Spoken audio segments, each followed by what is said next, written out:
Throughout the long struggle for black liberation, the myth was often repeated that South Africa was immeasurably wealthy. Overturn white rule, so the theory went, and this land would become a place of milk and honey for all. There was a rude awakening when the ANC took over. In fact, the National Party had left the country virtually bankrupt. Sanctions had meant the country was inward-looking and often backward. Mandela inherited a state ill-equipped to deliver a better life for all. The task was enormous, and everybody expected everything, all the ills of that long passage of history, to be fixed overnight. It couldn't be done. Mandela made reconciliation the main theme of his administration, realizing that only a country working together could overcome its enormous challenges. Those who were with him at the time say there was a very real threat of a right-wing backlash, and dealing with that was a priority. That single-mindedness led to mistakes. He did not get involved in the direct executive decision-making that needed to be done. That was left to the Deputy President, Thabo Mbeki. And I think sometimes that was a mistake, because in a sense, we lost the wisdom that he had, the political culture of his leadership. It's easy to forget, though, that Mandela had to preside over a democratic state built from scratch. Mandela's presidency, I think, his main assignment was to build the democratic architecture of South Africa. Please be seated. Parliament had to be respected. Chapter 9 institutions built from nothing, and for the first time a constitutional court had to be obeyed.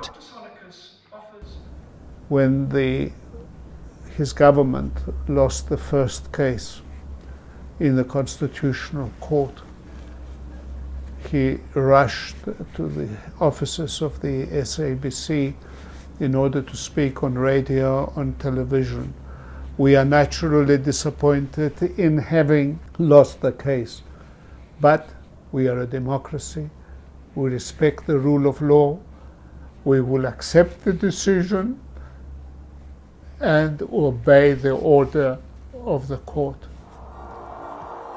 I think the greatest strength that Mr. Mandela ever had for our nation was to be the national glue that holds on the disparate people of South Africa. You needed somebody as that calm, somebody that politically astute, somebody with that kind of stature. But despite widespread praise for Mandela, there are those who feel he did not get everything right. There are times where he was outright wrong, in my view. We always blame the fact that we find ourselves in this corner in terms of unemployment without an industrial strategy and a growth path is a result of this preoccupation with macroeconomic stability. So, like anybody he made mistakes. That's what I think everybody realizes with Comrade Nelson Mandela.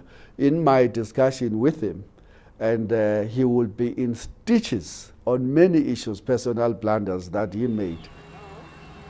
But critics of this statement say that Mandela was a realist, that privatization of some state companies was necessary and conservatism the only option to turn around the huge economic mess left by the National Party.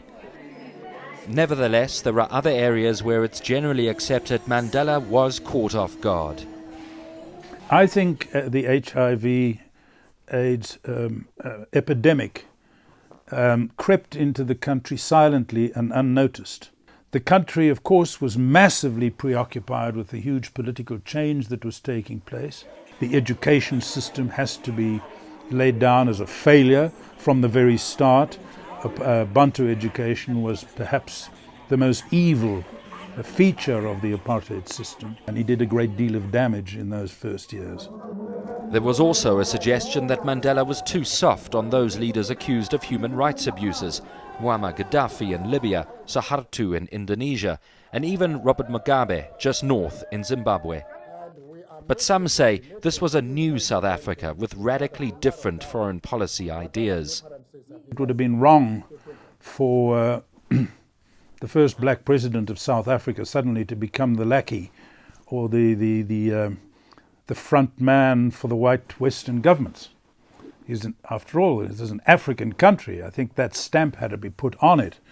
And it was right and proper that the new South African government identified with the darker skinned part of the world.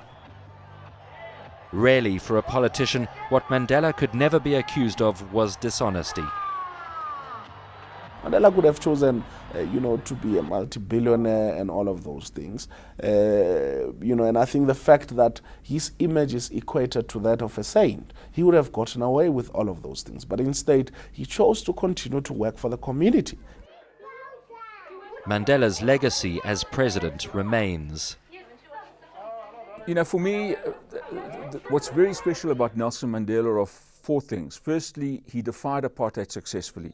Secondly, he negotiated a peaceful settlement. Thirdly, he was a unity president. He was an icon of the deepest value of the Freedom Charter and indeed of all sensible South Africans. The country belongs to everybody, white and black.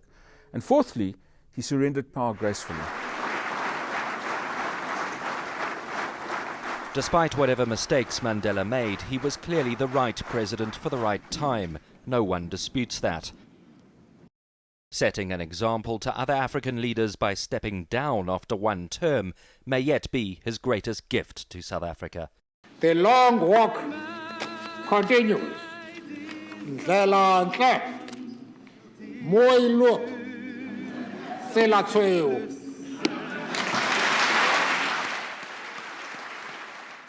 Know more about your world. eNCA.com